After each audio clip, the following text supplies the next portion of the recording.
Hey, what's going on? Our restaurant's customers have dramatically decreased. Yet why is there a line outside of this place? It's obviously because of the delicious sushi that Noah prepares and Lisa's excellent service. Our sushi should be delicious too. I've been making it exactly as per the recipe you taught me. Don't tell me you gave us a fake recipe, father-in-law? Why would I do such a thing to you too? Think about it. First, who's preparing the sushi at your place? Well, it's a friend I hired. He's a certified chef, you know? So, where and for how many years did he train? Train? What are you talking about?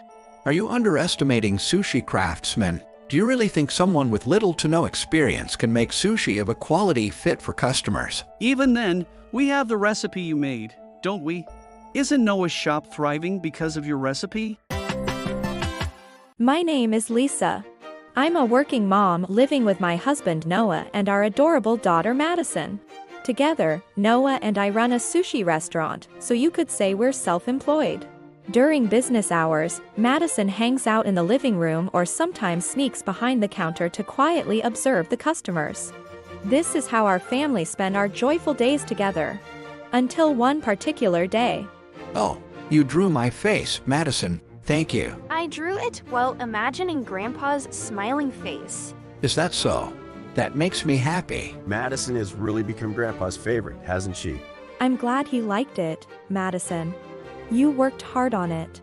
Here, when Grandpa smiles, it makes me happy. This is father-in-law, a kind man who adores Madison dearly.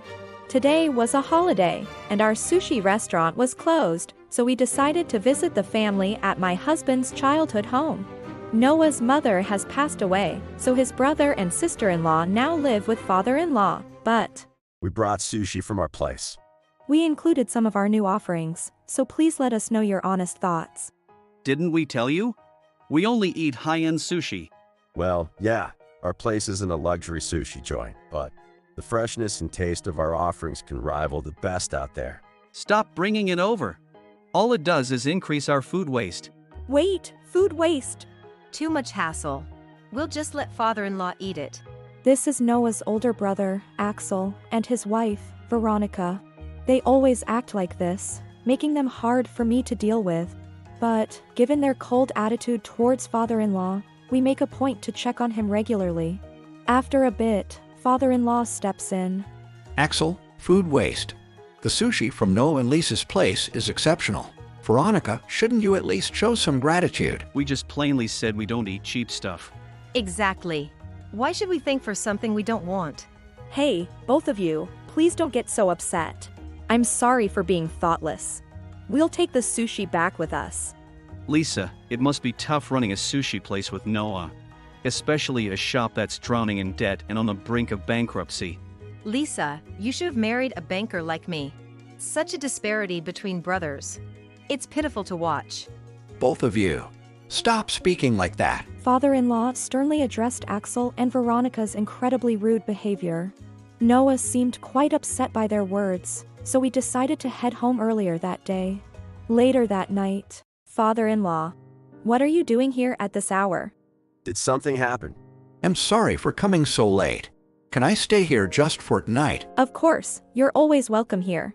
But what happened, Dad? The truth is, Axel and Veronica kicked me out of the house. They kicked you out? What the hell? What were my brother and his wife thinking? Noah and I were shocked to hear that father-in-law had been thrown out of the house. We quickly moved to the living room, brewed some warm tea, and asked him to tell us everything. According to father-in-law, Dad, what was that attitude earlier? Defending Noah and his wife? Exactly. What were you thinking?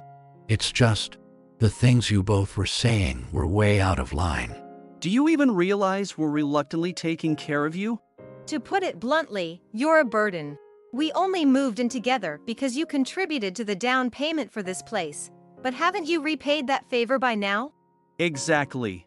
Given that you do absolutely nothing around the house, you've been living pretty comfortably, right? You thought that about me.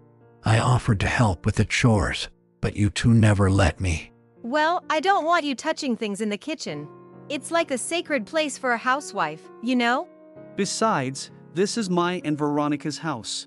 So it's only natural for you to follow our rules, right? I can't believe. So, since that's the case, we'd like you to leave as you're in the way.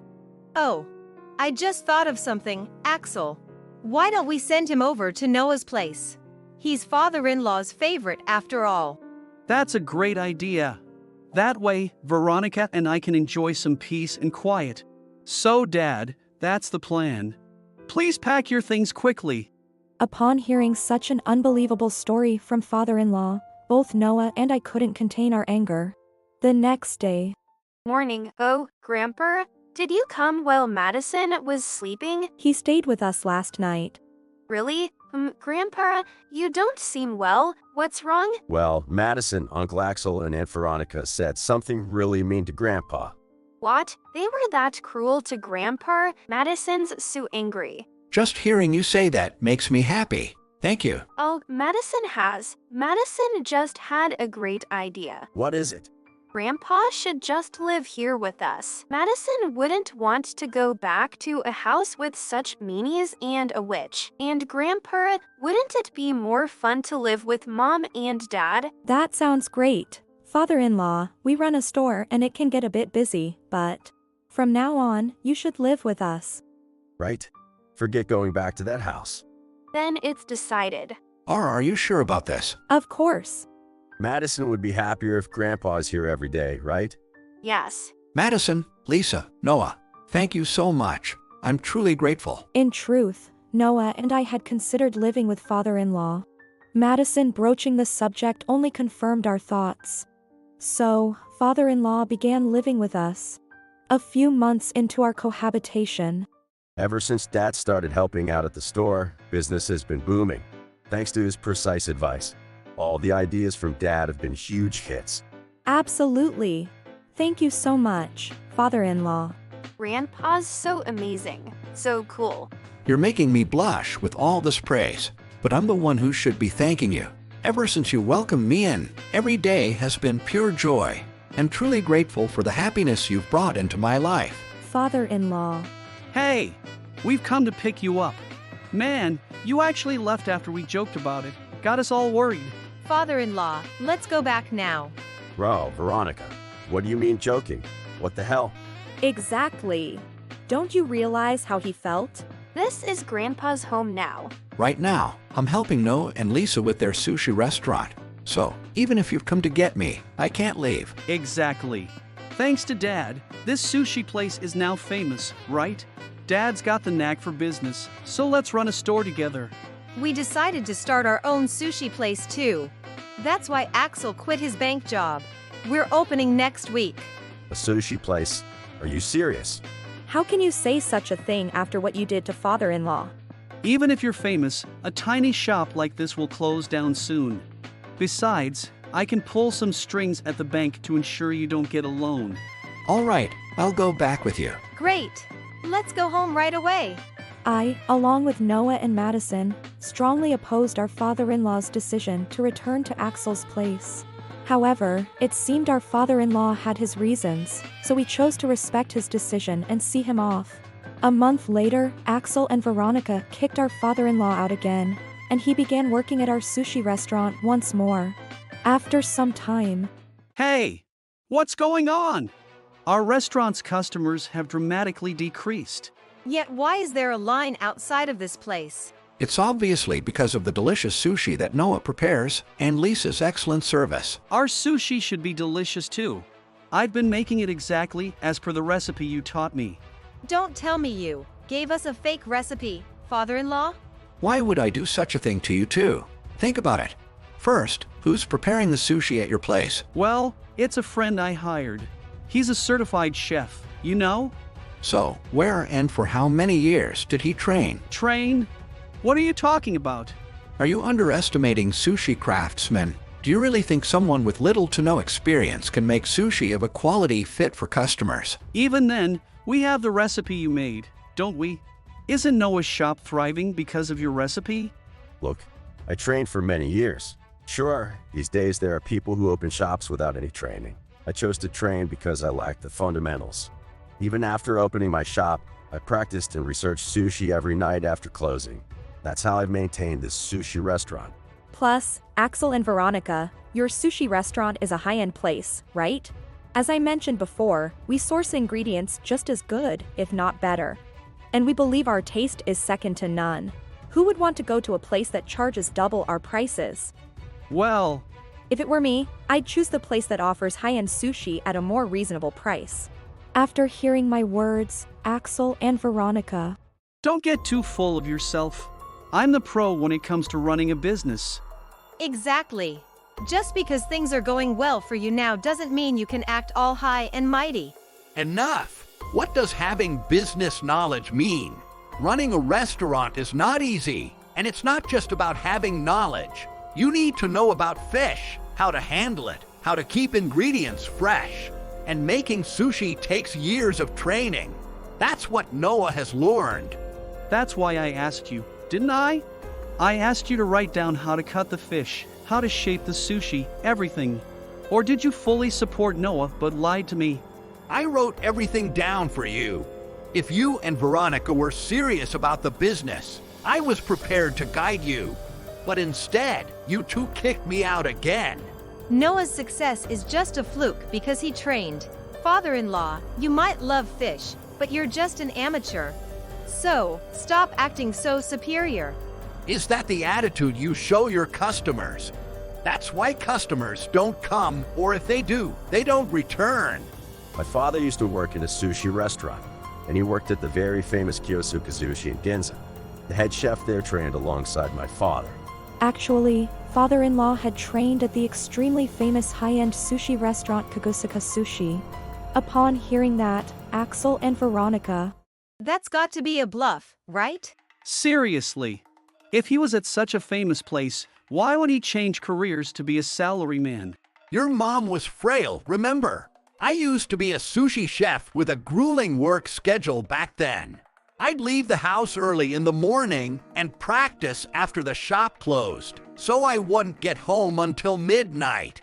That meant your mom had to take care of you and Noah alone. And that was impossible for her, considering her health and stamina. That's why I became a salaryman, to create an environment where I could help with child rearing and housework. Even after he changed jobs, he still keeps in touch with his old master and colleagues. Doesn't that alone show the good nature of our father? When we buy fish at the market, he often gives us recommendations. He's been nothing but a great help, and we're grateful. Fine. We'll hire a proper sushi chef too. Is that okay? Can't you just come back home? Let's make our place even more successful than this shop and turn it into the top luxury sushi restaurant in Japan. No way. And even if you hire a sushi chef, it won't make your shop successful. Don't expect customers to come if you underestimate the business. I'm cutting ties with dishonest people like you two. What do you mean cutting ties? We're telling you to come back. Exactly. Our shop will definitely be more successful. What makes you so sure? You haven't accomplished anything yet. How do you plan on being successful? That's why. I need you, Dad, to come back. He said he's not coming back. This isn't getting anywhere. Noah, we need to start preparing to open. Right. Brother, Veronica, you're in the way. Please leave. Being completely ignored and told to leave, Axel and Veronica. If we had just sat quietly, they'd have gotten cocky. I'll make sure no bank will give them a loan. I'll pull some strings from my side too. That's called threatening, right? My friend Kenta's dad is a policeman, so I'm going to report what you guys just said. Wah, police. Hold on, Madison dear. Could you maybe not do that? No way. I hate people who are mean to my beloved grandpa. Now, where did I put Kenta's mom's number? We can't have the police involved. We're being disturbed from preparing for our opening. You guys have all the time in the world because your shop is not busy. We're busy preparing here. Please don't call the police. If you don't want to come, we won't force you. Just visit our shop occasionally, that's all we're asking. I've told you I won't go. Grandpa won't go to your house. Please. Just until we get back on track. We're begging you. Absolutely not. Please reconsider. We're in real trouble here. Why should I care? Exactly. This has nothing to do with us. Don't be so cold. Help us out here. Please! If things continue like this, our shop's situation will get even worse. Expecting to be welcomed back when things go bad for you is too selfish. You've already kicked me out twice. There won't be a third time. Here, you're in the way, so go home. Bye-bye. Axel and Veronica were persistent, but father-in-law firmly cut ties with them, evicting them from the shop. In the end, their shop went bankrupt, leaving them with a massive debt. They couldn't make payments to the liquor store, florist, or the cleaning service provider. On top of that, they were behind on their store's rent, resulting in lawsuits from various companies. Because of this, not only were they saddled with potentially irredeemable debt, but they also faced compensation claims. They both worked tirelessly to repay the debt, but the outstanding amount hardly decreased at all. This is how Axel and Veronica, once destined for a luxurious life as high-end store owners, now found themselves overwhelmed by crushing debt, leading a miserable life, endlessly chased by repayments. As for me after that. Thanks for the meal. Thanks. Thank you for making lunch, father-in-law. It was truly delicious. I'm glad to hear that. I occasionally feel like making something other than sushi. But it's surprising to see Dad make meat sauce. Your mother always did the cooking. I love Grandpa's dishes just as much as his sushi. Hearing that from Madison makes me the happiest. Our shop became incredibly popular, allowing us to repay all our debts. With our newfound stability, we renovated the shop to enhance our customers' comfort. Father-in-law showcased his skills as a sushi chef to the fullest, and Noah, with renewed determination, looked genuinely happy. If my mother-in-law were here, she'd likely be entertaining customers alongside me. So, to repay her for raising Noah so wonderfully, I serve our guests with a smile, as if doing her part as well. On our days off, sometimes father-in-law would cook lunch, or we'd all go out and have fun together. I am eternally grateful to father-in-law for these moments of happiness. From now on, as a family of 4, we plan to lead an even more joyful and fulfilling life. Thank you for watching. If you enjoyed this video, please don't forget to hit the like button, and consider subscribing to my channel for more great content. Just click on the subscribe button below, and don't forget to ring the notification bell so you'll be the first to know when I upload a new video. See you in the next one.